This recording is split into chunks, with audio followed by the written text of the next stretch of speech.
3ds Max and 3ds Max Design's UVW unwrapping capabilities have significantly advanced. A completely reorganized and updated UVW Unwrap UI improves the process of unwrapping by bringing commonly used tools into the UI, like Relax, Stitch, and Weld, and introduces several new workflow tools to make your unwrapping tasks a lot easier. A closer look at the UI enhancements will show that the UI commands have been slightly reorganized and completely refreshed in their look and feel. New icons are simpler to see and more relevant to the tool's purpose, and the tools you are used to using are still present.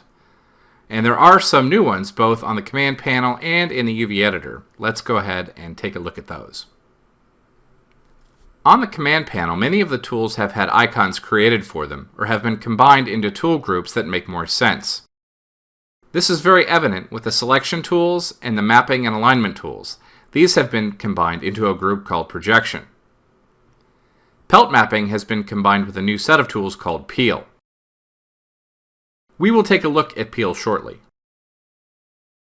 Spline mapping has been joined by unfold to create a new tool group called wrap. Unfolding takes any loop of UV edges and unfolds it along that loop. This is very handy for quick unwrapping of any UV cluster where edge placement is a priority.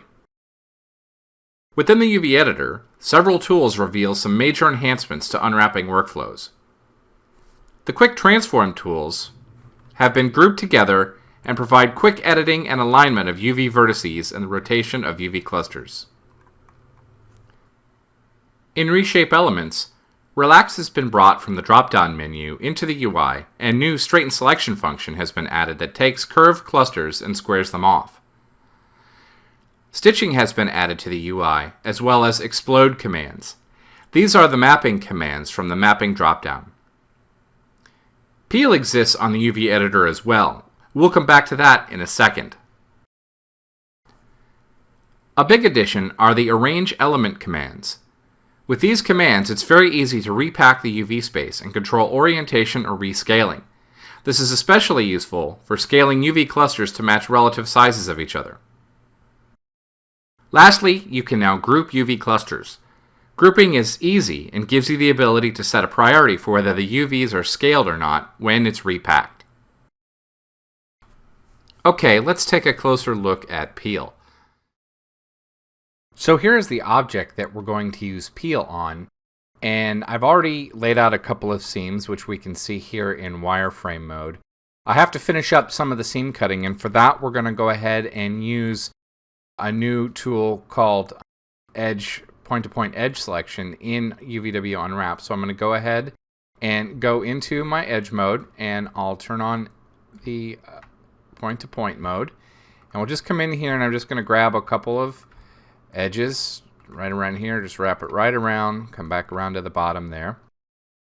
Once I'm done with that, we're going to go ahead and convert that to a seam. So if we go back to wireframe mode, we can see that I've cut that right over to the seam.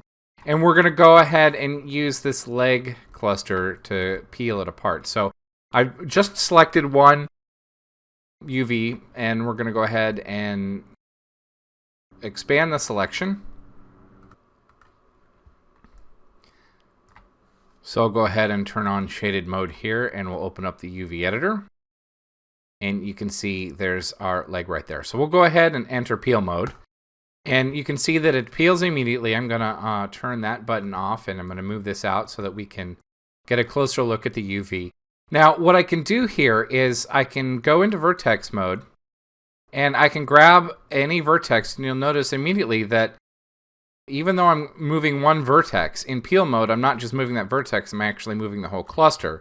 So that as I begin moving vertices, they become locked, and I'm able to reshape in a dynamic fashion the UV cluster. So as I move various UVs or various vertices, the peel mode actually continues to stretch and reshape the cluster to give me something that I would want. So we'll go ahead and we'll turn on checker mode so that we can see how it's affecting the texture on the character leg. And I'll go ahead and maybe move these down a little bit, move these over.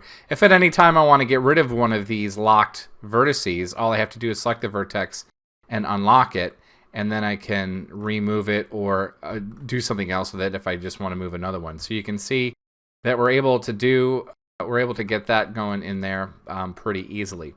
The next thing we're going to do is show you how Peel in the interactive mode really lets you edit your clusters on the fly. So what I have here, I'm going to go back and look at my seams. I have the main body of the character here. I'll just select one UV and I'll expand the selection. Okay, and as soon as I expand that selection, we'll go ahead and we'll peel it. And I'm also going to set it aside. I'm going to turn off vertex mode so I can move it up here. All right, so here's this UV cluster. Notice we're still in peel mode. And let's say we want to make some edits to it to kind of make it a little different or a little easier to paint or whatever. I'm going to go ahead and I'm going to cut in some new seams here. Now, even though I've already peeled it, since I'm still in peel mode, my new seams will be immediately seen in what we're doing here. So I'm going to go in.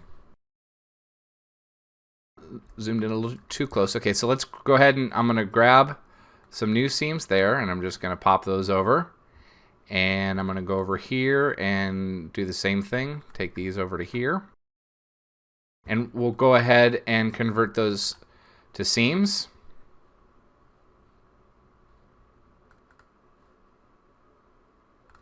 And do a quick peel.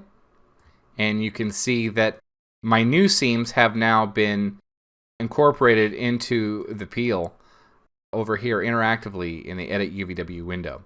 So at any time you can update your seams, and as long as you're in peel mode, those changes will be made here. So before I can finish, I have to go ahead and do the last part of the leg. The last part of the leg over here, we'll do the other leg, and I'll just go ahead and do that quickly. So again, I'll stay in edge mode and I'll go into edge to edge selection. There we go. And we'll go ahead and start to reselect some of the peel to get it to be what we want it to be. And of course I could refine this refine this however I needed to. But you can see here I have two different clusters that are not the same size, and we can see the influence of that on our model over here. The clusters are not the same size, but at this point I can exit peel mode and I can use my arrange elements tools to kind of fix that and make them the same relative size. So I'll go ahead and I'll select the clusters and I'll choose scale, and notice that it's rescaled them to be the same relative size, and this is evident in our checker pattern over here on the model. So I can grab this as well, rescale them all to be the same relative size, and then repack them. Of course I'd have the other UVs finished up there, but you can kind of see what I'm talking about here. So 3ds Max and 3ds Max Design's UVW and wrapping abilities provide fast and efficient methods to lay out UVs and help you create great looking textures.